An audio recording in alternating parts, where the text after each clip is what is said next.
94.3 The Dude is very grateful to our men and women in uniform. We're proud to recognize local members of our military by turning the spotlight on them right now in our Soldier Salute. I'm your host, Sergeant First Class Retired Don Sorensen, and on today's Soldier Salute, I've got South Carolina Army National Guard Recruiting and Retention Sergeant Daniel Smoak. Daniel, tell me about yourself. Thanks. So I am 37 years old. I grew up in Orangeburg, South Carolina. I've been in public service ever since 2002. Long story short, I was kind of inspired by the events of 9/11. Decided to do something a little more with my life, and chose firefighting, pursued that path. And I've been a firefighter ever since 2002. I joined the National Guard in 2009 as a military police officer. Went to basic training and my AIT, my advanced individual training at Fort Leonard Wood, Missouri, and came right back to South Carolina to serve here. In 2014, I deployed with 132nd Military Police Company. We went to Afghanistan. We were attached to Special Operations Command as a Combined Joint Special Operations Task Force. In 2016, I was presented with the opportunity to become a recruiter for the National Guard. And knowing what the National Guard has done for me and my family, I jumped on that opportunity. I knew that I would be able to help and assist other members of my community to pursue their goals and their interests, to be the better or best person that they could be. Daniel, so many of us were affected by September 11th. I remember sitting in my living room and watching those events unfold, but you were called far beyond what most people were for that. You decided right then to become a firefighter. Yeah, absolutely. So similarly, I was sitting there watching on television as the events unfolded. There I was working a nice job at a finance company selling high-interest loans to people on fixed income. I was making plenty of money and doing well for myself, but I had this kind of void, in my heart where I just didn't feel fulfilled in life. So seeing the sacrifices of the people that day and knowing what they were doing to help their fellow man as these firefighters and police officers were running up the stairs while everybody else was running down, I knew that they were doing something great with their lives. And that's what inspired me that day. I think when everybody was a kid, they always either wanted to be a firefighter or a police officer. And I chose firefighting because I would be able to help my fellow man and serve, but also because I thought it was going to be exciting. And throughout my years as a firefighter, I've been able to work alongside some of the greatest men that I've known. Daniel, most of us did grow up playing fireman or police officer. I played soldier my whole life. And it sounds like you were doing kind of the same thing. You grew up playing fireman. What caused you to make that decision to hang up the firefighter uniform and become a soldier? I was working at KC Public Safety at the time as a fire engineer. And I met my now wife, who was also working there at the same time. We started talking and, long story short, fell in love, married. She was in the National Guard at the same time when I met her. She kind of inspired me through telling me what the Guard does, and I didn't really know a lot about it at the time. She told me all about it, and it kind of fell in line with what I had been inspired to do all those years ago. So the more I learned about it, I decided that it would be a good fit for me to be able to continue to serve 1 weekend a month and just more well-round myself to be able to assist my fellow man. She was a military police officer, and I decided I was going to be a military police officer so that I could actually go to drill with her that 1 weekend a month. Went to the 132nd. The 132nd MP's right there off of Platte Springs Road? That's correct. Right down the road from my house. That was another thing about the National Guard that was really appealing to me. It was local to my community. They are locally based. Daniel, you were a firefighter that joined the Army National Guard to serve 1 weekend a month. But like so many National Guard soldiers here in South Carolina, you found yourself activated with the military police. Tell me what you can about your deployment with the Combined Joint Special Operations Task Force. Sure. So in 2013, we got word that there was a deployment coming up, and it was going to be attached to Special Operations Command. And I thought, what an exciting opportunity, So I raised my hand and I volunteered to go on the deployment.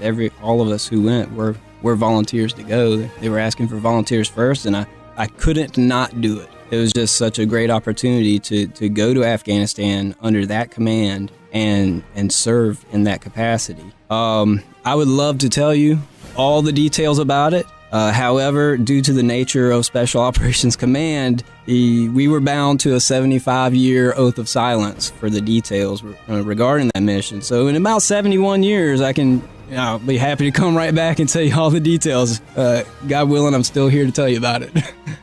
Daniel, you were deployed with a Special Operations Task Force, and because of that, a lot of what you did you can't talk about, but I'm sure there are some things that a typical National Guard soldier, a reservist, or even an active soldier that's getting ready to prepare for their first deployment, that your experiences maybe could help prepare them for.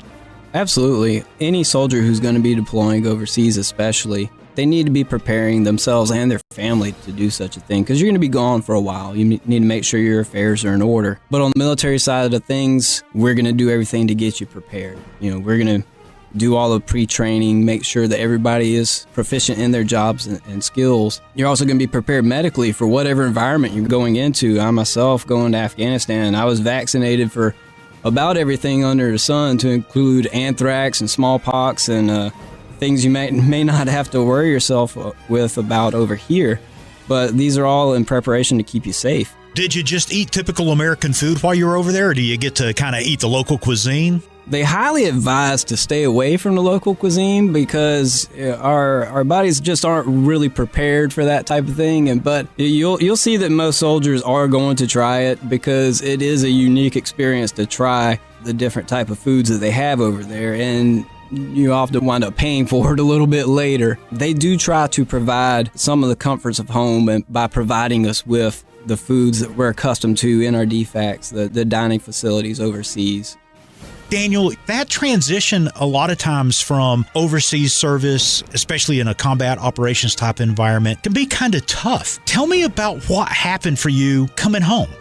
So after being exposed to that type of experience, it kind of opens your eyes to the way that the things are working in the world. We grow up in our hometowns, and a lot of us, we stay put where we are. Some people move, to Colorado, New York, wherever. But whenever you really get to see what's going on out there in the world, you realize there's a lot more that can be done. Starting right in your hometown, you can find yourself anywhere on the globe helping or assisting or doing what you can. And that kind of dawned on me, and I realized that the more people that can do this, that are able to do this, hands down, I believe they should, because not only are you doing something great with your life, it's very rewarding. Is that what made you decide to become a recruiter?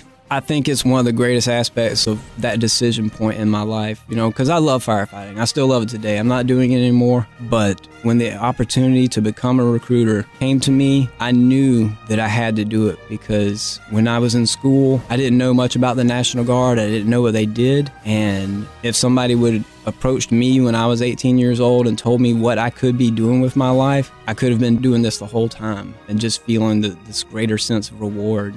Daniel, I myself was a National Guard recruiter for a little while, and I never saw myself when I was leaving the United States Marine Corps becoming a National Guard soldier until I started seeing the world's opinion of the South Carolina Army National Guard. Even Tom Clancy mentioned the South Carolina Army National Guard in one of his books. So that's one of the reasons I decided to join. My wife joined soon after I did. My daughter's in the Army National Guard now. So when I ask you why the Army National Guard would be a good fit for young people, I'm not asking you to talk about anything that I don't personally believe in. So I myself, when I was in high school, the only thing I knew about the military was Army, Marines, Navy, Air Force, Coast Guard. I had heard of the National Guard. I had no clue what they were. I just kind of lumped them in there with all the other military branches. It wasn't until later in life when I met my wife and I realized what the Guard is and what they do and how they are so different. The Army National Guard soldiers, they are of their community. We're known as citizen soldiers. We don't enlist and just get shipped off to Alaska or wherever the military needs us. No, we join and we come right back to our communities to be able to assist right here. And it doesn't just limit us to here. If one of our soldiers, they see an opportunity and and say they need to go to college in Pennsylvania, well, no problem. We'll get them transferred up to the Pennsylvania National Guard so that they can pursue whatever it is they're needing to do up there and still serve those local communities and that state. So I believe that what the National Guard offers every individual, which is so different from these other branches, is that the individual has the option to be where in the world they need to be to pursue the path in life that is going to best suit them or their goals. Thanks for joining us in our Soldier Salute, presented by Little Pigs Barbecue, serving Columbia since 1963 with that bodacious buffet, and by Lexington Guns and Shooting Range, veteran owned and operated.